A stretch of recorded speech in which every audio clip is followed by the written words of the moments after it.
శవాన్ని తీసుకెళ్తూ పోయిరా పోయిరా పోయిరా ఎక్కడికి పోతాడు? ఎక్కడికి? ఆల్రెడీ ఒకడు పోయాడు. ఆ పోయినదే ఆత్మ. అంటే నువ్వెవరు, నేనెవరు? కొన్ని సంవత్సరాల పాటు ఈ గూడులో ఉండి మరణము పేరుతో బయటికి వస్తాం. చావంటే లేకుండా పోవడం కాదండి. చావంటే కనబడకుండా పోవడం కాదండి. చావంటే ముగింపే కాదండి. 60 ఏళ్ళు 70 ఏళ్ళు ఈ శరీరాన్ని తల్లి గర్భంలో నిర్మించి 60 ఏళ్ళు 70 ఏళ్ళు ఉండాలన్న దేవుడు ఇక్కడ నీ పని అయిపోగానే మరణం ఇచ్చాడు. ఇక్కడ దేవుడు మనకు నియమించిన పని అయిపోగానే మరణం ఇచ్చాడు.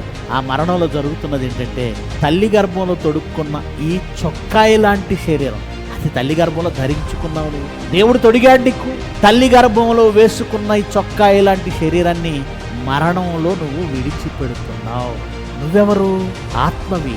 ఆత్మవైన నీవు శరీరాన్ని విడిచిపెడుతున్నావు. ఈ శరీరం మట్టిలోకి వెళుతుంది, కానీ ఆత్మ మట్టిలోకి వెళ్ళదు. ఆత్మకు నాశనమే లేదు.